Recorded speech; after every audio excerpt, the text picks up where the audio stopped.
Temperature ఎక్కువగా ఉండడం వల్ల ఎవాపరేషన్ ఎక్కువ ఉంటుంది, శరీరం నుంచి చెమట రూపంలో కొంచెం ఎక్కువ బయటకు పోతూ ఉంటాయి నీళ్లు.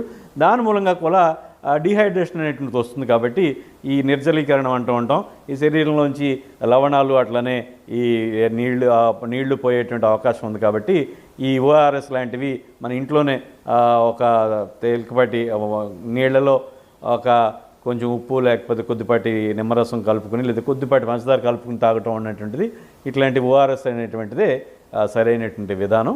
సో ఈ మసాలాల్లో కానివ్వండి, మాంసాహారం లేకపోతే హెవీ ఫుడ్స్ ఏదైతే అరుగుదలకి ఇబ్బందిగా ఉండేటువంటివి, లేకపోతే అల్సర్ ఉన్న వాళ్ళకి, లేకపోతే కడుపులో మంట, ఎసిడిటీ ఉన్న వాళ్ళకి ఇంకా ఏదైతే ఇబ్బందులు కలుగు చేస్తాయో అలాంటి ఆహారాలన్నీ కూడా పక్కన పెట్టుకుని మనం కేవలం సాత్వికమైన ఆహారం, తేలికపాటి జీర్ణమయ్యేటువంటి ఆహారం తీసుకోవాలి. అట్లనే పళ్ళు అలాంటివి తీసుకోవాలి. నీళ్లు, ద్రవాహారం అనేటువంటిది, ద్రవాలు అనేటువంటివి అబండెంట్గా తగినంతగా సమృద్ధిగా తీసుకోవాలి.